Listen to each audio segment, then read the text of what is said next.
Parte 10. O preço da submissão. A queda de Ponta Storma ecoou por Westeros como o estrondo final de um trovão que anuncia o dilúvio. A notícia não era apenas de uma fortaleza tomada, mas de um extermínio. Stannis Baratheon, o Homem de Ferro, reduzido a cinzas e memória.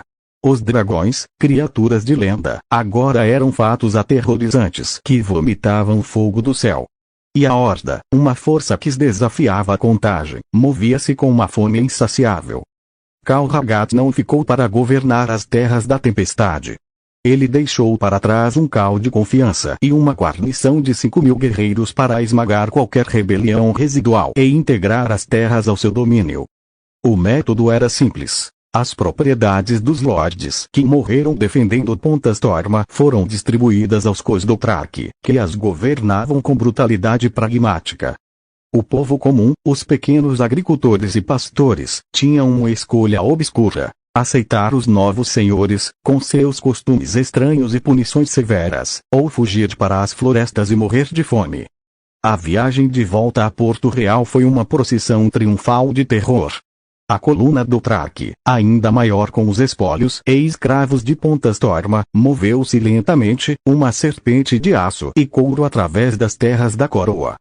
E no céu, os 3 dragões patrulhavam, suas sombras pairando como aviso sobre as aldeias e castelos pelo caminho. Foi durante essa marcha que os primeiros lordes menores começaram a aparecer. Não eram os grandes nomes, os Tyrell, os Arryn, os Tully ainda estavam se reagrupando ou travados em seus próprios conflitos, mas os senhores de terras menores, donos de um único castelo, alguns vassalos diretos da coroa ou das casas extintas. Eles vinham sozinhos ou com pequenos grupos de cavaleiros, sem estandartes de guerra, apenas com os de suas casas. Seus rostos eram pálidos, suas posturas, quebradas.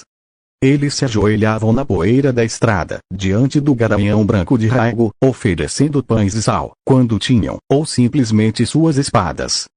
Vossa Graça, um deles gaguejou, um homem de meia-idade com o símbolo de um fazão em seu manto. Minha casa, Casa Farrovo, é pequena.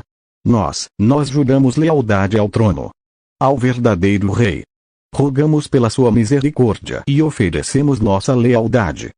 Rhaego observava de cima de sua cela, a coroa de ferro de Aegon pesando em sua testa, seus olhos violeta e inexpressivos. Ele não perguntava por juramentos passados aos Baratheon ou Lannister. Isso era irrelevante. Você tem grãos?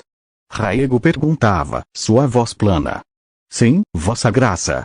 Nossos celeiros estão, metade para o grande Calazar. Você tem filhos? Uma filha, Vossa Graça, e 2 filhos, o mais novo virá para a corte. O refém para sua lealdade. Você tem cavalos? Uma dúzia de corceles de boa criação, vossa, todos. Em troca, você mantém sua cabeça, seu castelo e seu nome. Quebre minha paz, e eu queimarei o primeiro, tomarei o segundo e apagarei o terceiro. Ajoelhe-se novamente. E o homem se ajoelhava, beijando a bota de Rhaego, aliviado e humilhado. Esse era o novo contrato feudal de Westeros. Submissão total, tributo pesado e a constante ameaça de fogo dragão. À medida que a notícia se espalhava, mais senhores apareciam. Alguns por medo genuíno. Outros por oportunismo, vendo a maré virar e querendo estar do lado vencedor antes que fosse tarde demais. A corte da estrada, como seus assessores começaram a chamar, aceitou dezenas dessas submissões. Cada um era um prego a mais no caixão da resistência organizada, um celeiro a mais para alimentar seu exército, o refém a mais para garantir obediência. Ao chegar a Porto Real, a transformação da cidade era ainda mais profunda.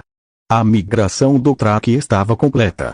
A cidade agora era uma estranha e tensa simbiose. A arquitetura de pedra de Westeros adornada com tapeçarias e tendas Dothraki, o som dos sinos misturado ao dos tambores de guerra, o cheiro de pão assado competindo com o de cavalo. E nos pátios da Fortaleza Vermelha, fileiras ordenadas de prisioneiros de guerra das terras da tempestade e das terras da coroa aguardavam, acorrentados.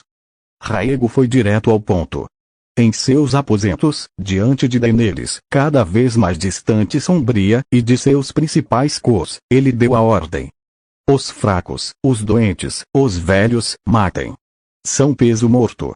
Os outros, os que podem trabalhar nos campos, nas minas, ou servir, enviem para a Baía dos Escravos. Vendam-nos aos comerciantes de Tolos, de Mir, de Lis. Em troca, quero mais aço valeriano, mais madeira para navios, mais cordas de arco e engenheiros. Vésteros nos dará os corpos, e os corpos nos darão as ferramentas para dominar o resto de Vésteros. Era um ciclo perverso de conquista. A pilhagem humana de uma campanha financiaria a próxima. Os navios que trouxeram a horda agora levariam carga humana de volta, completando um comércio macabro. Nos dias seguintes, os portos de Porto Real e, em menor escala, de Rosby dos Kendale, viram um tráfego horrendo. Navios mercantes das cidades livres, inicialmente hesitantes, atraídos pelo lucro fácil, atracaram para carregar sua mercadoria. Homens, mulheres e jovens vesterosis, outrora lavradores, ferreiros ou servos, eram marcados, acorrentados e embarcados como gado, seus olhos perdidos de horror enquanto viam a costa de sua terra natal desaparecer. Enquanto isso, na corte, uma paródia de normalidade começava a se formar. Os lordes que se submeteram eram obrigados a comparecer periodicamente, testemunhando o poder do rei. Raego presidia jantares onde carne de cavalo era servida em prataria de ouro saqueada, onde cantores do traque entoavam canções de pilhagem para uma audiência de senhores vesterosis pálidos e sorridentes. Uma noite, após outro jantar tenso, Daenerys confrontou o filho nos jardins privados, agora com a terra batida pelos cascos dos cavalos de guarda. Você os está vendendo, Raego. O povo que você diz ser seu por direito. Você os está enviando para uma vida de tormento nas minas ou nos bordéis de Lis. Isto é o que significa ser rei dos ândalos e dos primeiros homens. Ser um mercador de escravos. Raego virou-se para ela, e pela primeira vez ela viu não a fúria quente do guerreiro, mas o gelo calculista do tirano. Ser rei, mãe, significa usar todos os recursos para garantir o poder. Essas pessoas são um recurso. Seus senhores falharam em protegê-las. Agora, elas pagam o preço. Sua dor compra o aço que matará os próximos lordes que ousarem me desafiar. É a única língua que este mundo entende. A língua do custo. Ele afastou-se, deixando-a entre as sombras.